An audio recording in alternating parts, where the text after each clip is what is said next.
እኔ በነገራችን ላይ ብሩኬ የሚያምርብህ ሀይሚዬን እንደዚህ ስትሸከም ነው እንጂ ስትመላለስ የበታችነት ስሜት ሲሰማ ማየት አያምርብህም።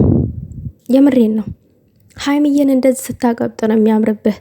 እስኪ እኔ ዛሬ ለወንድሜ ለብሩክ ምክር አገልግሎት ልስጥ።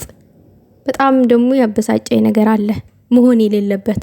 ብዙ ጊዜ ብሩኬ የጨረቃ ፋሚሊዎችን የምትከፋፍሉ ሰዎች አላችሁ ትላለክ።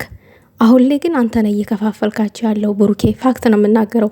ሰላም ጤና ይስጥልኝ ውዶቼ፣ ሰላማችሁ ይብዛልኝ በያላችሁበት ቦታ ፈጣሪ ይጠብቃችሁ ማለት ፈልጋለሁ። ይሄንን ቪዲዮ ላይክ ሼር አድርጉልኝ። በእውነት እኔ ለቁም ነገር ነው የመጣሁት። ብሩኬ በጣም ማታ ብዙ ነገሮች ሲል ነበረ ቲክታክ ላይቭ ላይ ማለት ነው። የኔም ፎቶ ያደረጉትን ለማሸማቀቅ ትሞክራላችሁ ብለሃል። ይህ በራሱ ጨረቃ ፋሚሊን መከፋፈል ነው የሚሆነው። አንተና ሀይሚ በአንድ ስትታዩ ነው እንጂ ደስ የሚለው። አንተ የኔም ፎቶ ተሸክመው ያደረጉትን ለማሸማቀቅ ትሞክራላችሁ ላልካቸው ሰዎች እውነት ለመናገር ያክል እነዚህ ሰዎች የሀይሚ ጥላት ናቸው። ቁጭ ብለው በማጠንሽ እንትን ይግባ እንዲሆን ሲሉ ላይቭ ላይ ቁጭ ብለው ሲሳደቡ የነበሩ ሰዎች ናቸው። በጣም የታዘብኩት ነገር ደግሞ እኔ ጋር እጅ የገባ መረጃ አለ። ብሩኬንና ሀይሚን እንወዳለን የሚሉ ሰዎች ነገር ግን ደግሞ በውስጥ መስመር ሀይሚን አብሶ ሀይሚን ሙልጭ አድርገው የተሳደቡ ሰዎች አሉ። ሙልጭ አድርገው ማለት ነው። ለዛ ደግሞ እኔ ቮይስ ሪከርድ አለኝ። ግን ቲክታክ መንደር ላይ በጣም ያስመስላሉ ሀይሚንና ብሩኬን እንደሚወዱ አድርገው ማለት ነው። ግን አይወዷቸውም። የምሬን ነው። በተለይ ሀይሚን አይወዷትም። በጣም ብዙ ቮይስ እጅ ላይ ገብቷል። ግን ይሄንን እንዳታወጪ ለራስሽ አዳምጪ ታዘበሽ ተብዬ ነው የተላከልኝ። በጣም ነው ያዘንኩትኝ ከሚባለው በላይ ማለት ነው። እና ምን ልላችሁ ነው፣ ውስጥ ለውስጥ ብዙ ጥላት አላችሁ ብሩኬ አንተና ሀይሚ። ነገር ግን ደግሞ ይሄንን ጥላታችሁን አንድ ሆናችሁ ማሳፈር ሲገባክ የኔም ፎቶ የተሸከመ ሰው ለማሳፈር እንደገና ደግሞ እኔ ቀብራራ ነኝ፣ እኔ እናቱ ቀብራራ ነኝ ምናምን። ብሩኬ ሰከን በል አንተ ትልቅ ሰው ነህ። እድሜ 24 ነው ብለሃል። እንደ እድሜ ሁን። ለምንድን ነው እንደ ህፃን ልጅ የምትንቦጫረቀው? ትልቅ ሰው አይደለክ እንዴ? ለምንድን ነው? በጣም አንተን የሚያከብርህ እኮ ሰው አለ። ትልቅና ትንሽ ነው እናንተን የሚከተሏችሁ። ለዚህ ምርጥ ፋሚሊ እናንተ እኮ የመጀመሪያዎቹ እድለኞች ናችሁ። በኢትዮጵያ መንደር እድለኞቹ ናችሁ። እንደናንተ ተወዳጅ አለ እንዴ? እንደናንተ ስፍስፍ ተብሎ የሚጠበቅ ሰው አለ እንዴ ኢትዮጵያ መንደር ላይ?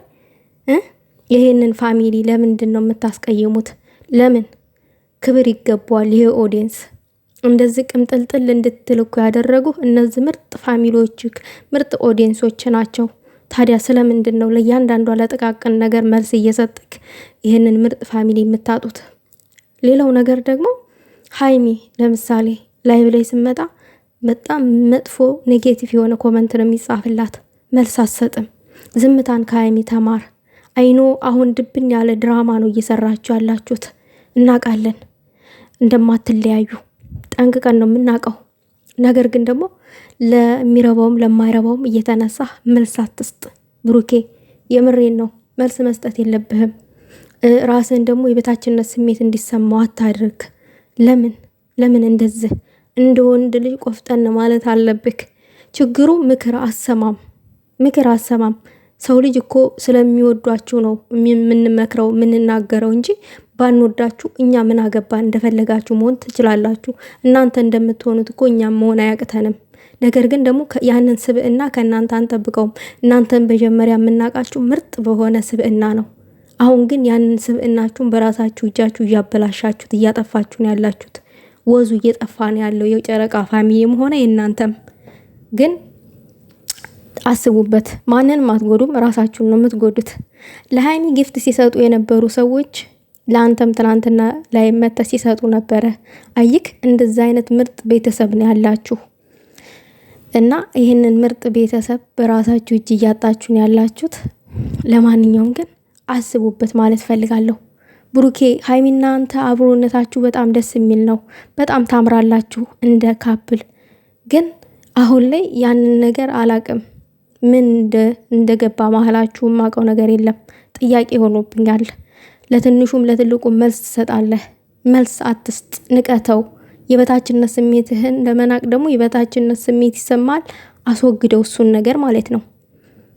ሌላው ነገር ይሄ የኔን ፎቶ ተሸክመው ላልከው ከነሱ ውስጥ ከሌ ደህና ነው ብዬ አንድ የምጠቅሰው ሰው የለም። ሁሉም ዝቃጭ ናቸው። ሁሉም የሃይሚን ክብር ዝቅ ሲያደርጉ የነበሩ ሰዎች ናቸው። አይደለም እነሱ ያንተንና የሃይሚን ፎቶ የተሸከሙ ፕሮፋይል ላይ ያደረጉ ሰዎች አብዛኞቹ የሃይሚ ጥላት ናቸው። ለዛም እኔ ቦይስ ሪከርድ አለኝ። ሃይሚን በግሩፕ እየሰደቧት ሃይሚን እንዴት እንደሚሰድቧት ማለት ነው። በጣም ነው ያዘንኩትኝ። ላይክ ያልጠበቅኳቸው ሰዎች ናቸው ደግሞ ሃይሚን የሚሰድቧት። ነገር ግን ደግሞ እኛ ዩቲዩብ ላይ ስንናገር ለምን እንደዛ አላችሁ ምናምን ይላሉ። የሆነ ሰው ዩቲዩብ ላይ ስተት ሲሰራ በቃ አጀንዳ ፍለጋ ብቻ ትክታክ ላይ ማለት ነው። እነሱ ግን ውስጥ ለውስጥ እየተሽለጠለጡ የሃይሚና የብሩኬ ጥላት ናቸው። እና ምንድነው በአጠቃላይ ማለት የምፈልገው ብሩኬና ሃይሚ ለማትለያዩት ነገር እንደዚህ ራሳችሁን አታወርዱ፣ ተከባበሩ።